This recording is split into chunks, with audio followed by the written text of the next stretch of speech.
Jasmine Ghani আপনি লিখেছেন, jasmine ঘানি এআইডি থেকে আপনি লিখেছেন, ইদানিং বড় বড় আলেম ও সাধারণ মানুষকে দেখছি হজ ওমরা করে মাথা মুন্ডন করে না। এরপর ইসলাম কী বলে? পুরুষদের জন্য হজ করার পর, ওমরা করার পর মাথা মুন্ডন করাটা সুন্নাহ, উত্তম, কিন্তু ফরজ নয়।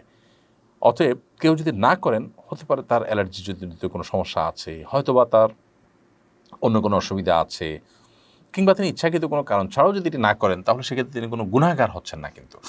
অর্থাৎ তিনি কবিরা গুনাহে লিপ্ত হচ্ছেন না, কারণ ফরজ ওয়াজিব তরক করছেন না। বাট অবশ্যই ইচ্ছাকৃত কোনো যৌক্তিক কারণ ছাড়া এটি না করলে তিনি অন্যায় করছেন, অর্থাৎ তিনি সুন্নাহর খেলাফ কাজ করছেন, এবং এই ফজিলত থেকে তিনি মাহরুম থাকবেন, এটুকু অবশ্যই আমরা বলবো। তো এর মানে এই না যে তিনি গুনাহগার হয়ে যাবেন বা তার কবিরা গুনাহ হবে, এর কারণে তিনি আল্লাহর কাছে জবাবদিহিতার মুখোমুখি হবেন, এরকম কিছু কিন্তু না। এমনি এনামুল হক আপনি লিখেছেন, কেউ দুই বোন একসাথে বিবাহ করলে তার ব্যাপারে সামাজিকভাবে আমাদের কি করা উচিত? দুই বোনকে একসাথে বিয়ে করা হারাম, এবং এ বিয়ে বাতিল। বিশেষ করে এক বোনকে বিয়ে করার পর যদি দ্বিতীয় বোনকে বিয়ে করা হয়, এই দ্বিতীয় বিয়েটা বাতিল হিসাবে গণ্য হবে, এবং সেই বিয়েটা পরবর্তীতে যেটি হয়েছে সেটি বাতিল হবে, এবং এটি হয়নি। অতএব এটি কোনো বিবাহই নয়, এবং তাদেরকে পৃথক করে দেওয়া এটা এলাকাবাসীর কর্তব্য। আশিকুর রহমান শাহিদ আপনি লিখেছেন, কোনো নারী গর্ভবতী থাকা অবস্থায় কি আলট্রা করে দেখতে পারবে যে তার ছেলে সন্তান হবে নাকি মেয়ে সন্তান হবে? দেখুন, কোরআন কারীমে যে আয়াত আছে যে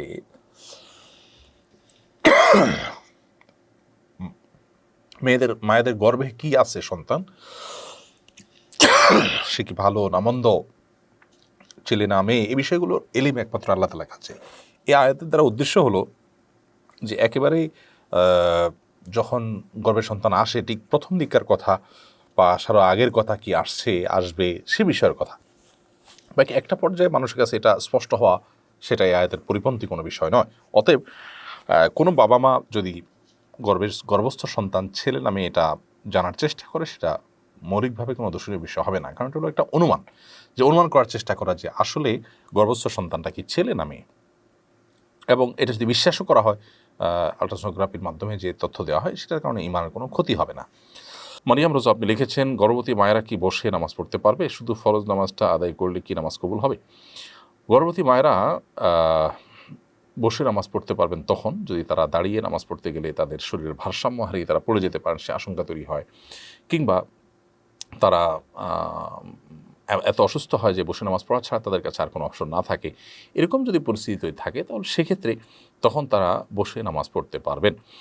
এছাড়া সাধারণ অবস্থাতে শুধুমাত্র গর্ভবতী হয়েছে, নিজের শরীরটা খারাপ লাগছে, এই ধরনের ঠুনকো অজুহাতে কিন্তু বসে তিনি নামাজ পড়তে পারবেন না, অর্থাৎ দাঁড়িয়ে নামাজ পড়ার মতো ক্ষমতা তার নেই, তিনি অপারগ, তা দাঁড়িয়ে নামাজ পড়তে গেলে শরীরের ভারসাম্য ধরে রাখতে পারেন না, কিংবা পড়ে যাওয়ার আশঙ্কা থাকে ইত্যাদি, এই সমস্ত কারণ যদি থাকে তখন শুধুমাত্র তিনি বসে সালাত আদায় করতে পারবেন। জসিমউদ্দিন জিহাদি আপনি লিখেছেন, আমি দক্ষিণ আফ্রিকা থাকি, এখানে মসজিদ নেই আশেপাশে, আমি বাসায় নামাজ পড়ি, আমার কি আজান দিতে হবে? আমার নামাজের বিধান কি হবে?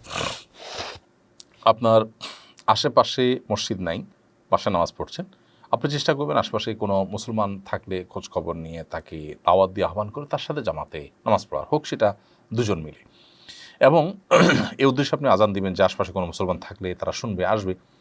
এমনকি একাকেও যদি কেউ নামাজ পড়ে, তখনও এক আজান একামত দিয়ে নামাজ পড়াটা অধিকতর সওয়াবের। এ বিষয়ে নবী করিম সাল্লাল্লাহু আলাইহি ওয়াসাল্লাম থেকে সুস্পষ্ট হাদিস কিন্তু বর্ণিত আছে। বিধায় আপনি আজান একামত দিয়ে নামাজ পড়ার চেষ্টা করবেন যদি কোনো অসুবিধা না থাকে।